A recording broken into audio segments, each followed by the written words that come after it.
사람은 혼자 살 수 없습니다. 다양한 사람들과 만나고 오늘날 같으면 대중매체를 통해서 간접적으로 여러 가지 정보를 얻고 또 영향을 주고받게 됩니다. 지금의 우리의 모습, 나의 모습은 이렇게 함께 섞여 살아가는 사람들 틈바구니에서 형성되어진 모습입니다. 오늘 본문에 나타난 일도 이스라엘 백성이 다른 민족과 섞여 살다가 일어난 일이죠. 이스라엘 백성의 탄식과 울부짖음은 다른 인종들, 다른 종족들의 탐욕스러운 속성이 영향을 미친 것입니다. 여러분, 4절에 보면 그들 중에 섞여 사는 다른 인종들이 탐욕을 품음에 이렇게 이야기하고 있어요. 그러니까 출애굽하는 과정에서 이스라엘 백성들만 애굽에서 나온 것이 아니라 그들 가운데 다른 종족도 섞여 있었다는 것을 우리는 미루어 짐작할 수 있습니다. 또한 출애굽기에서도 그 내용을 기록하고 있고요. 이 다른 민족들은 이방 문화를 갖고 살아가던 사람들이었습니다. 성경은 이들의 속성을 가리켜서 탐욕이라고 말하고 있죠.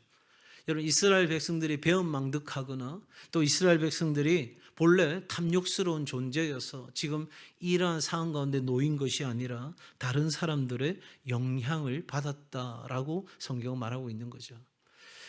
이렇게 척박하게 사는 것이 인간의 삶이라 할 수 있어?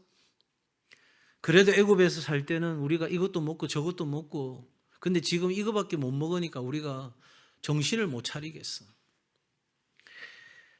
애굽이 더 나았던 삶 아니야? 그냥 내가 그전에 그렇게 아무렇게나 살아갈 그때가 훨씬 더 좋은 삶이 아니었어?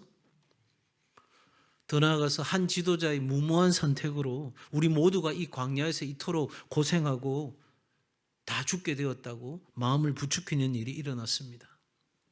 그래서 모세와 다른 지도자들, 더 나아가서 하나님에 대하여 분노하고 불평하고 이러한 일들이 이 공동체 안에 일어나게 된 것입니다. 그러다가 어느 상황 때가 되니까 누가 우리에게 고기를 주어 먹게 하랴. 야, 고기 한번 먹어보는 게 소원이다. 이렇게 울부짖고 있습니다. 얼마나 강하게 울부짖었는지 모세의 마음이 괴로울 정도였고, 그러한 사람들의 울부짖음이 원망과 불평과 온갖 욕설과 터져나오는 그런 상황들 때문에 모세가 오늘 읽었던 내용에 뭐라고 이야기하죠? 그냥 여기서 나를, 내 생명을 끝내주십시오. 내가 이들을 낳았습니까? 내가 이들을 데려 나오고 싶다고 했습니까? 도대체 나한테 하나님 왜 이러십니까? 그냥 나를 여기서 끝내는 것이 좋지 않겠습니까? 할 정도로 이 백성들의 그 원성 섞인 소리가 너무나도 강력했던 거죠. 여러분, 이스라엘 백성들만이 아니라 저와 여러분도 오늘 이 시대를 살아가면서 많은 사람들에게 그러한 영향을 주고받습니다. 특히 오늘 이 시대는 문화적인 영향을 지대하게 받는 시대입니다. 대중매체가 연신 쏟아내는 광고들은 우리에게 행복에 대한 어떤 조건들, 행복에 대한 그리움을 선전하고 있고요. 성공에 대한 환상을 자극합니다. 더 많이 가지면, 더 높은 곳에 오르면, 더 내 이름이 세상 사람들이 알만한 이름이 된다면 나는 성공하는 거야. 그러면서 허황된 미래를 꿈꾸도록 세상은 우리를 왜곡된 행복? 보다 가치 있는 삶이 아닌 그냥 눈에 보이는 것만 추구하며 살아가는 그 인생을 향해서 계속해서 이야기합니다. 그렇게 살아가는 것이 잘 사는 거고, 그렇게 살아가는 것이 의미 있게 사는 것이고, 뭐니 해도 그렇게 누군가를 내가 지배하고 다스리고 영향력을 행사할 수 있는 그런 힘을 가지는 것이 행복이라고 이야기합니다.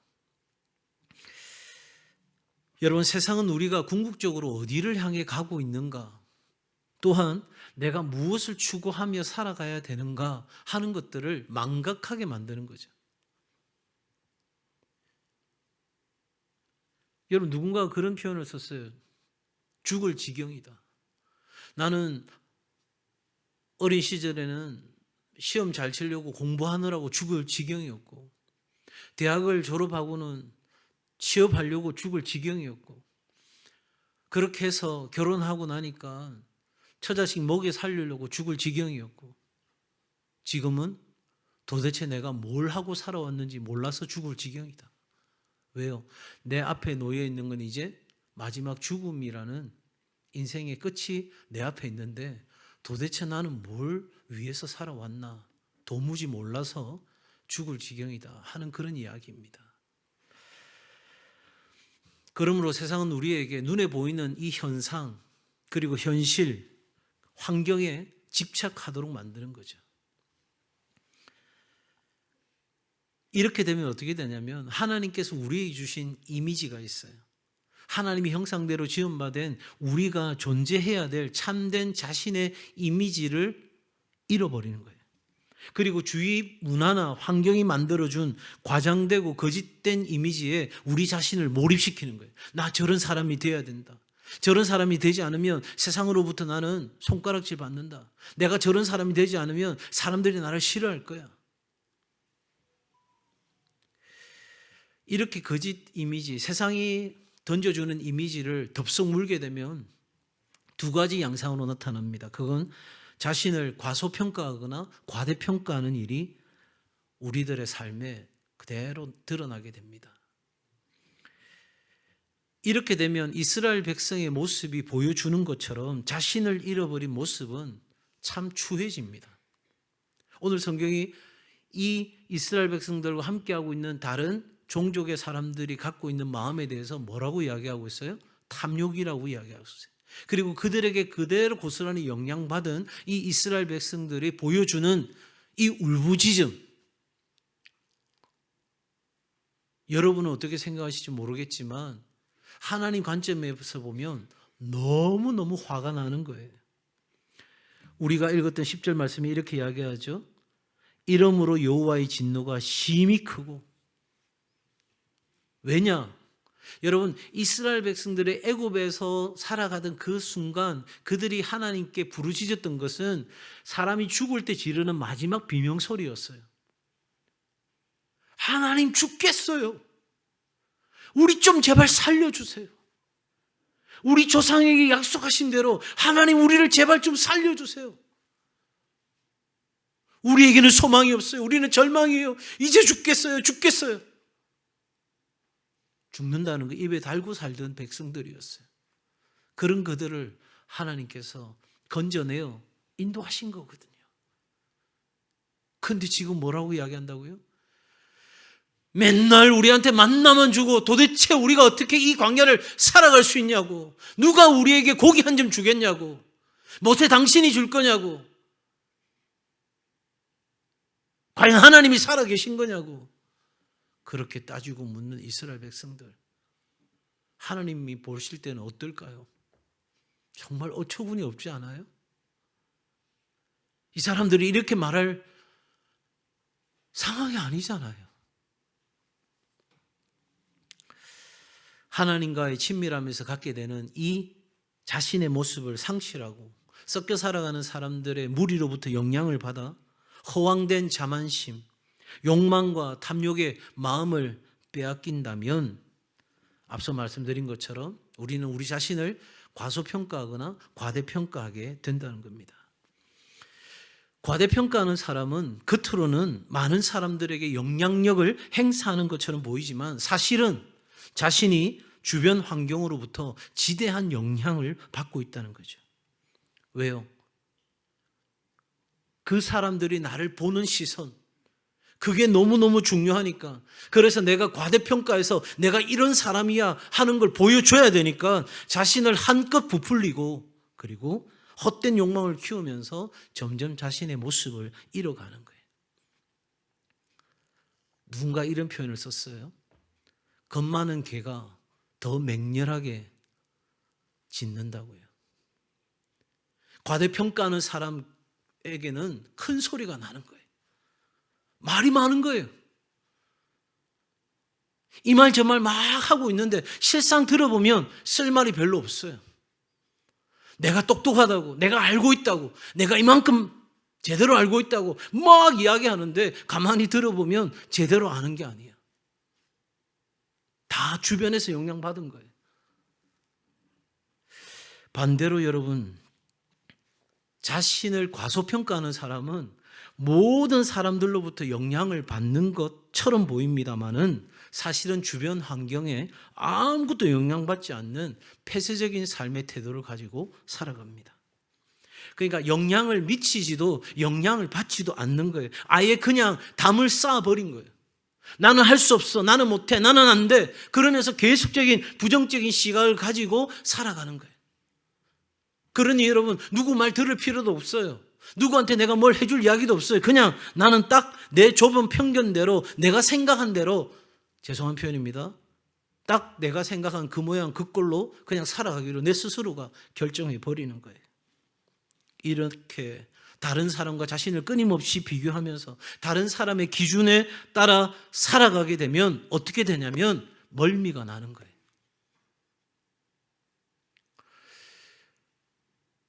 얼마 전에 서울에서 택시를 탔는데 아저씨가 몇 시까지 거기를 데려다 주겠다 하시더라고요. 그래서 나는 당연히 그분에게 가는 길을 맡겼어요. 이분 나름대로 머리를 좀 쓰셨는지 좀 길을 돌아가더라고요. 제가 아무 말 안 했어요. 그 시간까지 가기로 했으니까. 근데 중요한 건 얼마 남지 않은 시간이니까 이분이 한 말은 있고 거리는 돌았으니까 그때부터 달리기 시작하는데 무슨 영화에 보는 것처럼 앞으로 갔다 뒤로 갔다 말을 못 하겠고 진짜 멀미가 나는 거예요. 여러분, 운전하면서 멀미하는 사람 있어요? 거의 없어요. 어떤 사람이 멀미하냐면 운전석 옆에 있는 사람이 멀미를 하는 거예요. 속이 울렁거리는 거예요. 여러분, 내가 하나님으로부터 내게 주어진 그 이미지, 그리고 내가 나다움의 삶을 살아가는 그 삶을 살지 않으면, 그러니까 하나님으로부터 시작된 자신의 모습을 인정하고 사랑하는 하나님의 사람들은 주변 환경의 영향을 적절히 받고 또 영향을 적절하게 미치며 살아가는 거예요. 우리는 자꾸만 이 운전석 옆에 앉아가지고 그 운전석에서 가는 대로, 서는 대로 우리는 그렇게 따라가다 보니까 우리 안에 울렁거림이 있는 거예요. 불편한 거예요. 그리고 멀미가 나는 거예요. 그런데 안타까운 건 이렇게 말한다는 거죠. 내가 왜 속이 자꾸 울렁거리고 멀미가 나는 거지? 내 인생 가운데 왜 자꾸 이렇게 미식거리는 상황이 되는 거지? 원인은 어디에 있어요? 하나님의 관점에서 나를 바라보지 못하고 내가 이 주변 사람들로부터, 상황으로부터, 환경으로부터 수많은 영향을 받고 운전석 옆에 앉아가지고 타고 가고 있는데도 불구하고, 그래서 내가 빨리 운전석에 앉아야 됨에도 불구하고 내가 그걸 눈치채지도 못하고 깨닫지도 못한 채 계속해서 그런 울렁거림으로 살아가는 사람들이 너무 많다는 거죠. 자, 그러면 우리가 살아가는 세상에서 적절하게 영향을 받고 영향을 주기 위해서는 어떻게 해야 할까? 우리는 세상에 속해서 살아갑니다. 그러면서 동시에 이 하나님의 부르심에 응답하여 살아갈 수 있는 방법은 무엇일까? 첫 번째는 우리가 섞여 있다는 사실을 인지하고 그것에 대한 분별력이 필요하다는 것이죠. 한번 같이 할까요? 섞여 있다는 인식과 분별력이 필요합니다. 여러분, 이스라엘 백성들이 처음 광야에서 만나를 먹었을 때의 감사와 특별한 그 은혜로 여겨진 것들이 점차 일상적인 일이 되어 갔습니다. 마침내 그건 당연한 거였어요. 여러분, 만나가 하늘로부터 내려오는 건 그냥 어느 날 당연한 것이 되어버렸어요. 그러니까 뭐가 사라져죠? 감사가 사라지는 거예요. 제 마음에 새겨져 있는 영화 대사 한마디가 있어요. 여러분도 한번 기억해 보시겠어요? 호의가 계속되면 권리로 안다.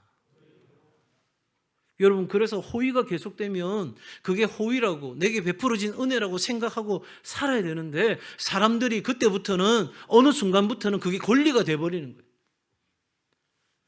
제가 이전에 사역하던 교회에서 10년을 매월 10만 원씩 지원을 받았던 가정이 있어요.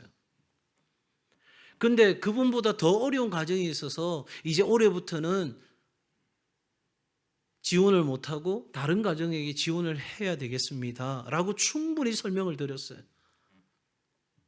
그런데 문제가 생긴 거예요. 무슨 문제가 생겼을까요? 내가 당연히 받아야 되는데 왜 그거 나한테 안 주냐는 거예요. 교회가 몇 년 동안 은혜를 베풀었어요? 10년 동안이요. 10년. 10년 동안 매월 보내는 그 10만 원만 보냈겠어요? 어려운 성도들과 누군가를 돕자 할 때에 교회는 도왔고 살펴드렸어요. 그런데 어느 순간 처음에는 그게 호의가 되더니 어느 순간 그게 권리가 되어서 그거 나한테 빼앗아 간다 싶으니까 그것 때문에 화를 내는 그분을 보면서 이게 참 우리의 모습이구나 하는 걸 저 역시 깨달았던 적이 있어요. 이스라엘 백성도 그 광야 생활이 고달파지고 무의미하게 느껴지고 힘겹게 느껴지는 거죠. 감사와 은혜가 당연한 일상이 되어질 때 썩혀 살던 종족들이 속삭이는 것이 들립니다. 그것 봐. 너희 특별하게 살겠다고 나왔지? 그래서 광야로 뛰어든 거지. 야, 별 수 없잖아. 이 나그네의 길 끝이 있겠어? 아니, 지금까지도 도와주지 않으셨는데 지금 몇 년이 지났어? 20년이 지났어? 30년이 지났어? 야, 옆에 있는 저 누구도 죽고 누구도 다치고 이렇게 세월 가고 있는데 언제 그 약속한 땅에 이룰 수 있겠어? 이 모든 것이 너희가 섬기는 야훼 하나님 때문에 벌어진 일 아니야? 그 하나님을 믿는다고 말하는 그 선동자들, 그 지도자들, 그들 때문에 벌어진 일 아니야? 바로 이런 말들은 앞서 말씀드린 것처럼 다른 사람의 차에 올라탄 상태라는 걸 우린 인지해야 되는데 못한다는 거죠. 그게 진리인 것처럼, 그게 당연한 것처럼. 왜냐하면 보이는 현실에는 그게 사실인 것 같으니까요. 먹지 못하는 게 지금 사실이잖아요. 광야 생활 고달픈 게 사실이잖아요. 지금 얼마를 더 견뎌야 될지, 얼마를 더 기다려야 될지 알 수 없는 길이잖아요. 불확실하잖아요. 다 내게 섞여 있는 종족들이, 하나님을 모르는 사람들이, 탐욕에 눈이 어두운 그 사람들이 하는 말이 현실적으로는 틀리다 맞다? 대답 좀 해주셔요. 현실적으로는 맞다 틀리다? 다 맞는 이야기예요. 그러면 어떻게 되죠? 우리는 그 말을 믿어버리는 거예요. 그 말을 받아들여버리는 거예요. 그게 우리 안에 섞여 있는 탐욕으로부터 나온 이야기라는 건 까맣게 잊어버리고 분별할 생각조차도 하지 아니하고 우리는 그게 내 눈앞에 보이는 현실이니까 그 말은 진리야. 맞는 말이야. 받아버리는 거예요. 한마디로 분별력을 상실한 거죠. 그리고 사람들은 원망과 불만의 울음을 터뜨리기 시작합니다. 이처럼 우리는 다른 사람과 뒤섞여 살아가는, 그래서 다른 가치관과 사상을 가진 사람들 속에 섞여 살아가고 있는 저와 여러분들, 영향을 받고 있다는 사실을 우리는 꼭 기억해야 합니다. 오늘날 교회 안에 가장 강력하게 들어오는 게 뭔지 아세요? 세속주의입니다. 이 시대의 마지막 영적으로 우리가 강력하게 싸워야 될 두 가지가 있다면 종교적으로는 이슬람입니다. 얼마나 강력하게 들어온지 몰라요. 그리고 어떤 사상적인 또 그리고 시대 사조적인 어떤 흐름으로 본다면 여러분 포스트 모더니즘이라고 하는 상대주의, 이제는 절대적 진리가 없어. 모든 것은 상대적인 진리야. 그래서 내가 말하고 사람들이 그걸 진리라고 쓰면 그게 곧 진리가 되는 거야 하는 이 시대에 특히 이 세속주의가 돈이면 다 되고 교회 안에서도 그러한 세속적인 생각과 가치들이 얼마든지 판을 치고 들어오는 거죠. 여러분, 어리석은 사람은 거꾸로 사는 사람이에요. 보일러는 거꾸로가 좋을지도 모르겠는데 인생은 그렇게 살면 안 되죠. 영향을 받아야 될 때 영향을 주고 영향을 주어야 될 때 영향을 받는 그런 상황이 된다면 여러분 원망과 불평과 다툼이 일어날 수밖에 없습니다. 그래서 하나님은 이 이방 족속들과 전쟁을 치룰 때 다 멸절시키라고 이야기한 거예요. 왜냐하면 이스라엘 백성들이 너무 약하니까. 여러분 우리는 수도원 같은 교회를 꿈꾸는 게 아닙니다. 그렇죠? 그냥 우리는 세상과 섞여 살지 않을 거야. 우리는 저 산 위에 올라가서 우리끼리만 조싸우니 그래서 우리는 그렇게 살아갈 거야. 여러분 오늘 이 시대에 과연 그런 교회가 하나님께 필요할까요? 우리는 이 세상 한복판에서 세상 사람들의 그 삶과 사상과 문화와 가치와 함께 직면해서 우리는 살아가는 이 상황에서 우리는 섞여 살아가고 있다는 이 인식과 그리고 우리가 반드시 분별해내어야 된다고 하는 그러한 시대적 사명을 가지고 오늘을 살아갈 때 우리는 이 세상에 살아가면서도 여전히 하나님의 나라를 위한 또 하나님의 나라의 백성으로 살아가게 될 줄로 믿습니다. 두 번째로 여러분 세상에 속해 있으면서도 불구하고 거룩한 부르심에 응답하고 살아갈 수 있는 방법은 한번 따라합시다. 믿음의 공동체에 굳게 뿌리 내려야 합니다. 섞여 사는 무리들은 우리의 정체성이 흔들릴 때를 엿보고 있습니다. 그게 사탄이 하는 일이죠. 여러분 이 사단은 우리의 틈을 타고 들어와요. 박살이 난 문으로 들어오는 게 아니고 와장창 깨진 창문으로 들어오는 게 아니고 정말 미세한 틈을 타고 들어오는 거예요. 저와 여러분은 하나님과의 깊은 교제 가운데 살아가야 될 사람들이잖아요. 그런데 그렇지 못한 사람들과 섞여 살아가는 이 세상 가운데서는 그들의 영향을 너무나도 쉽게 받고 무기력해지기 쉬운 삶을 우리는 살아갑니다. 이때 동일한 신앙의 고백을 가진 보배로운 믿음을 가진 하나님의 자녀들이 함께 할 때 공동체를 이루고 서로 상호 책임자가 되어 이끌어줄 때 우리는 이 세상 가운데 있으나 이 세상에 속하지 아니하고 세상을 변화시킬 수 있는 그러한 하나님 나라 백성으로 하나님 나라 가치로 살아가는 삶이 가능해진다는 거예요. 세상과 담을 쌓고 살아가는 사람이 아닌 믿음의 자원을 풍부하게 공급받아서 세상을 변화시키는 사람들로 살아가야 합니다. 이 이유 때문에 우리 교회가 가족교회 남성 소그룹 올해부터 시작한 거예요. 이게 안 되면 우리는 여지없이 세상에서 홀로 맞닥뜨려서 살아가야 되고 우리는 그 세상의 탐욕스러운 소리에 얼마든지 흔들릴 수 있는 거죠. 그때 누군가가 곁에서 딱 잡아주면 우리 그렇게 살면 안 되잖아요. 우리 그렇게 꺾이면 안 되잖아요. 우리 그렇게 그거 따라가면 안 되잖아요. 그렇게 말해줄 수 있는 누군가 그 한 사람이 있다면 그는 그 유혹과 도전 앞에서 돌이킬 수 있는 거잖아요. 어제 TV 채널을 넘기다가 알코올 중독인 사람들을 이렇게 오랜 기간 동안 함께 공동체 생활하면서 이제 금주 프로그램을 했더라고요. 그래서 그 프로그램 하는 동안 금주했던 가장 젊은 청년이 그다음 어떻게 됐냐 이러면서 잠깐 보여주고 있는 장면에서 뭐라고 이야기하냐면 그러고 나서 얼마 동안은 나를 지켜봐고 나를 응원해줬던 사람들 때문에 견뎠는데 어느 순간 실패했다는 거죠. 여러분 그러니까 사단은 우리에게서 뭘 원하냐면 이 공동체로부터 분리되기를 원하는 거예요. 떨어져야 공격하기가 쉬운 거거든요. 여러분 붙어 있으면 어떻게 되죠? 강한 법이거든요. 그러니까 어떻게 해서든 이 공동체로부터 우리를 분리시켜서 자신들의 공동체로 편입시키려고 하는 거예요. 그 일은 순식간에 일어날 수 있어요. 왜냐하면 오랜 시간 사단이 공들였기 때문에 우리에게 있어서는 한순간에 그런 일이 일어날 수 있는 거예요. 공동체가 와야 되고 모이던 모임들이 깨어지고 그래서 우리가 질이 멸렬한 상태로 들어가는 건 순식간에 일어날 수 있어요.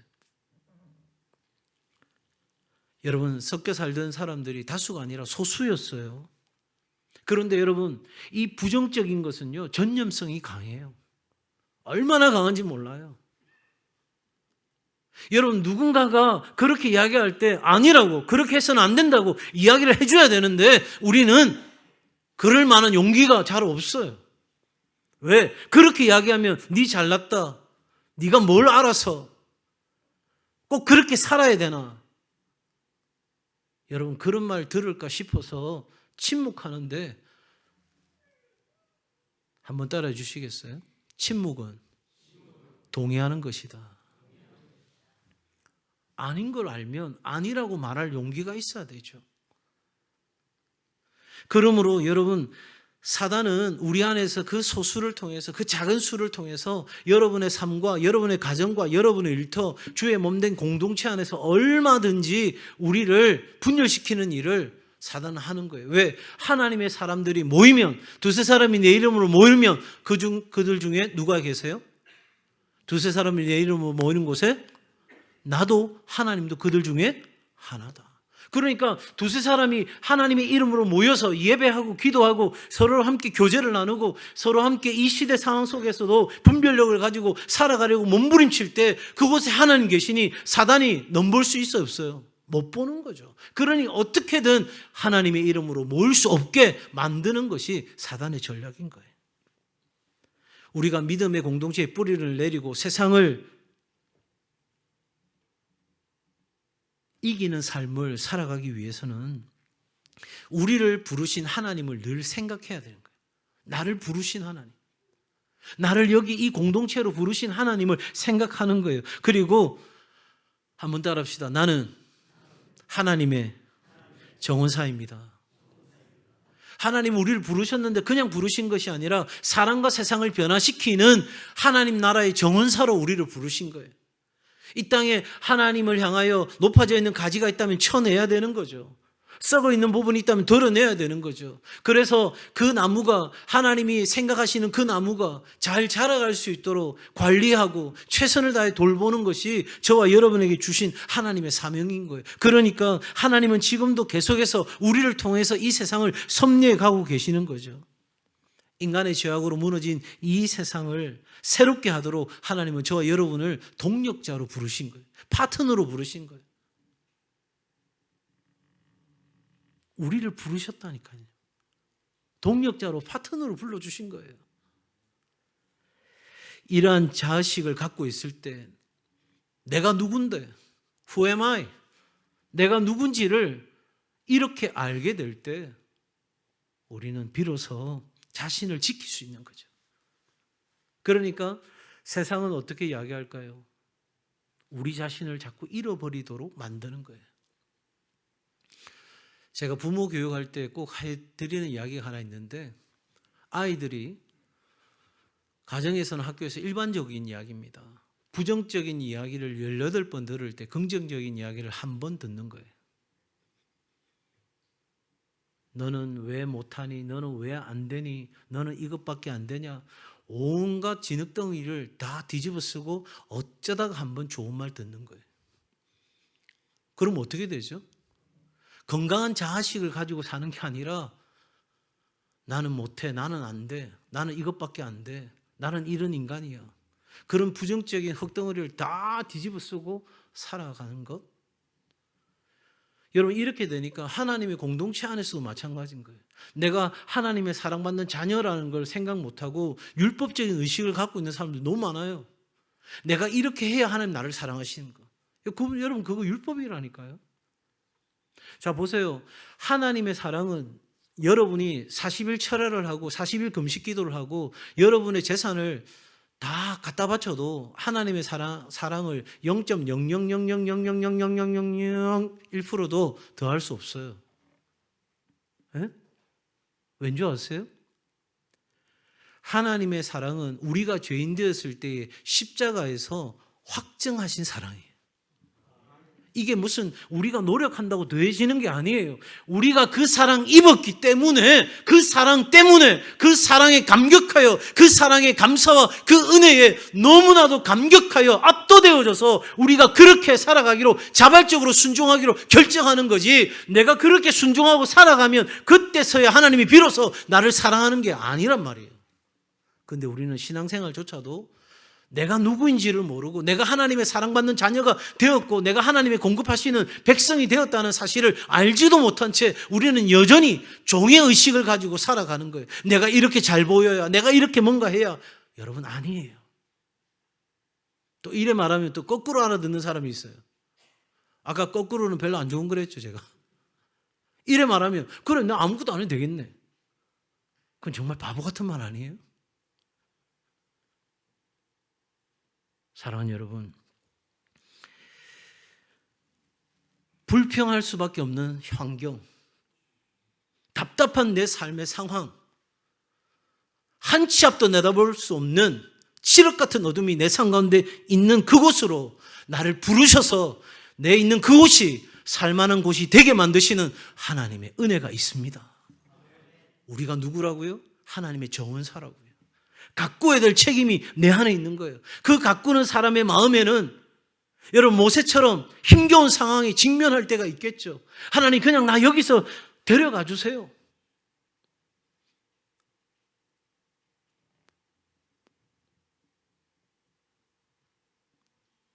이 대목 생각하며 자꾸 저희 어머니가 생각나서 그 이야기는 안 하랍니다. 몇 번 죽을 자리로 자식 손잡고 끌고 가시다가 눈물 훔치면서 내가 네 때문에 못 죽는다. 그리고 돌아와서 죽을 힘을 다해 살던 그 어머니가 그 모세의 심정이지 않았을까 하는 생각을 하기 때문에 특히 이 대목은 제게 참 마음의 무거움으로 다가오는 장면이기도 해요. 여러분, 기가 막히고 불가능한 일이잖아요. 모세에게 있어서는요. 살아낸다는 것이 너무 힘들잖아요. 견디는 게 답답하잖아요. 도대체 언제 하나님의 약속은 이루어질지, 언제 하나님께서 어떻게 강하게 역사하실지 도무지 모르는 이 상황 속에서도 여러분, 내 삶을 하나님의 백성이라고 하는 그 자의식을 가지고 그 믿음의 공동체에 뿌리를 내리고 함께 더불어 우리가 주의 나라를 꿈꾸고 함께 나아갈 때 우리는 이 세상 가운데서 그 어려운 상황에서도 우리는 견디고 이겨낼 수 있습니다. 마지막으로 이 세상에서 우리가 부르심을 입은 자답게 살아가기 위해서는 주변 환경에 감각 없이 자신을 내어 맡기지 말고 주체적인 환경의 주인이 되어야 된다는 거죠. 이건 앞서 이미 이야기한 것과 같이 맥을 같이 하는데, 여러분 더 이상 다른 사람이 운전하는 차에 올라타고 있지 마세요. 그게 아무리 맞는 것 같고 아무리 옳은 것 같아도 하나님이 여러분을 앉히시는 운전석에 앉으시기 바랍니다. 그래야 울렁거림이 없어요. 그래야 멀미하지 않습니다. 여러분, 섞여 살아가는 사람들 중에 왜 모세는 예외였을까요? 왜 모세만이 하나님 앞에 이렇게 마음을 찢고 괴로움을 토하면서 하나님 살려달라고, 여러분 하나님 보고 죽여달라는 그 말은 뭐예요? 하나님 살려달라는 말이잖아요. 아니 진짜 모세가 지금 죽고 싶어서 이러고 있습니까? 뭐예요? 이 백성도 살고 나도 살고 그래야 하나님도 사니까 제발 좀 하나님 이거 어떻게 좀 해달라고 하는 모세의 간절한 부르짖음이잖아요. 모세가 어떻게 이렇게 살 수 있었는가? 환경에 좌지우지되지 않는 주도적인 태도를 갖고 있었던 거죠. 사람들은 아무리 빨리 달리고 늦게 달리고 사람들이 이렇게 말하고 저렇게 말하고 그렇게 할지라도 이 모세에게는 누구만이 자신의 삶의 기준이었어요? 하나님만이에요. 하나님이 말씀하셔서, 하나님이 여기까지 인도하셔서 저들의 울부짖음. 여러분 생각해 보세요. 여러분에게 누가 한 두세 사람만 손가락질하고 막 욕을 해도 여러분 기분 좋으시겠어요? 아무도 대답을 안 하셔. 아니 생각해 보세요. 여러분들이 주일날 교회 오는데 한 두세 사람이 팔짱 딱 끼고 탁 째려보면서 아래 위로 훑으면서 니 말 나왔는데 이러면 기분 좋으시겠어요? 그래도 대답을 안 하시네. 대답을 왜 못하죠? 당연히 기분 나쁘니까요. 그런데 온 백성이 전부 다 지금 누구를 향해 손가락질해요? 예, 모세를 향해 손가락질하는 거예요. 그런데도 여러분, 모세가 견딜 수 있었던 것은 환경과 상황과 여건, 그게 아니라 그에게 주어진 사명, 그에게 주어진 책임, 그가 감당해야 될 그 모든 삶의 존재 목적, 이것들이 그의 삶에 가장 강력하게 자리 잡고 있었기 때문에 어떤 상황 가운데서도 흔들리지 않는 거예요. 주일날 말씀드렸잖아요. 찌라도 기억나시죠? 그리 아니하실지라도, 가난할지라도, 병들었을지라도, 내 뜻대로 풀리지 않을지라도, 내가 사업이 다 망했을지라도, 내 상황과 내 어떠한 것에 내가 매몰되어져서 거기에 휘둘리면서 울렁거림과 멀미하며 살아가는 인생이 아니라 나는 누구의 시간에 맞춰요? 누구의 시간에? 하나님의 시간에. 왜요? 하나님의 타이밍은 완벽하다. 저는 믿어요. 저한테 제 인생에 한 가지를 딱 걸으라면 저는 여기 인생 걸었어요. 하나님의 타이밍은 완벽하다. 그거 아니면 저는 주저앉았을걸요? 아니 지금도 주저앉을 수밖에 없을걸요? 사랑하는 여러분, 지도자의 자리에 서면 허와 실이 다 보입니다. 같은 문제를 보더라도 백성들은 원망과 불평을 늘어지만 지도자는 대안을 찾습니다. 누가 교회를 사랑하는지를 보면 그 사람이 하는 말을 들으면 다 압니다. 교회를 사랑한다 하지만 계속해서 이게 문제고 저게 문제고 문제를 말하는 사람은 진짜 사랑하는 사람이 아니에요. 진짜 지도자가 아니에요. 진짜 일꾼이 아니에요. 교회 진짜 일꾼은 여기에 왜 물이 있냐 없냐가 아니고 그냥 그 물을 갖다 놓는 사람이에요. 틀림없어요. 제 목회 30년, 교육전사부터 부목사, 많은 교회를 서울부터 부산까지 거쳐오면서 모든 교회의 일꾼은 동일했어요. 원망과 불평을 늘어놓는 사람이 아니라 항상 대안을 제시하고 그 대안을 직접 실행에 옮기는 사람들이었어요. 그런 사람들이 많은 교회가 건강한 교회였고 그런 교회가 하나님의 부흥의 그릇이 되었어요. 모세는 기도하면서 대안을 찾기 시작합니다. 저 같으면 그 불평하는 사람들 입을 다 한 방씩 때리고 시작했을 텐데 모세는 다 필요 없어요. 왜? 저들은 지금 이미 분별력을 잃어버렸어요. 섞여서 사람들의 탐욕스러운 이야기에 지금 물들어 있다는 사실조차도 인식 못한 채 우리가 말하는 건 다 진실이야, 우리가 말하는 건 다 사실이야, 이렇게 말하는 사람들하고 입다툼할 필요가 없어요. 그냥 모세는 하나님 앞에 직고하면서 그 안에서 대안을 찾는 거예요. 왜? 그 길만이 대안을 찾을 수 있는 유일한 길이니까. 하나님이 인도하셨고 하나님이 인도하실 것이고 하나님은 지금도 살아계시고 그러면 내 인생의 해답은 거기밖에 없는 거잖아요. 그리고 모세가 기도할 때 하나님은 마음을 깨닫게 하십니다. 뜨거운 감자와 같은 이 백성들 버릴 수도 없고 여러분 뜨겁다고 버릴 수 없잖아요. 그렇다고 끌어안을 수도 없는 이 백성들, 모세는 하나님의 마음으로 부르짖을 때 하나님이 끌어안으라고 말씀하십니다. 이 모세의 부르짖음은 모세 개인의 원망이나 생각이 아니었습니다. 하나님의 마음이 모세에게 전달된 거죠. 보세요. 아까 우리 읽었던 여호와의 진노가 심히 크고 그 진노의 심히 크심이 모세에게도 고스란히 느껴진 거예요. 그런데 어떻게 기뻐할 수 있겠어요? 그런데 어떻게 룰루랄라 노래 부를 수 있겠어요? 하나님의 그 진노하심과 하나님의 그 안타까워하심과 그 하나님의 아파하심이 그대로 고스란히 느껴지는데 어떻게 그냥 웃을 수가 있겠어요? 그래서 이스라엘 백성을 혼자서 감당할 수 없으니 대안을 달라고 부르짖는 것 아니겠어요? 기도할 수밖에 없죠. 하나님의 마음이 깨달아지는 사람, 하나님의 마음을 알게 되는 사람은 하나님 앞에 나와서 부르짖을 수밖에 없어요.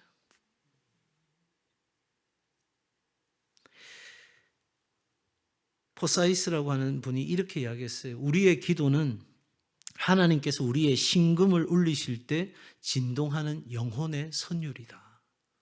참 멋진 말이죠.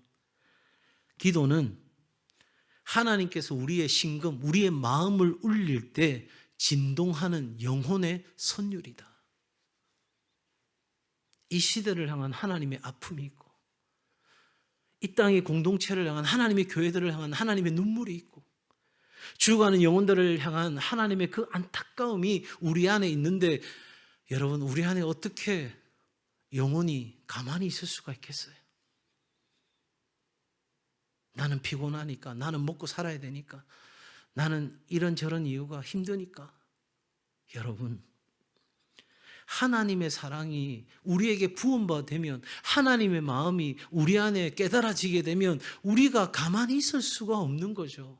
가만히 있지 못하는 거예요. 여러분, 정말 누군가를 미치도록 사랑하는데 나는 말도 못하겠고, 나는 아무것도 못하겠고, 나는 그 사람 좋아하는 거 한 개도 못하겠고, 여러분, 그거 사랑하는 거예요? 안 하는 거예요?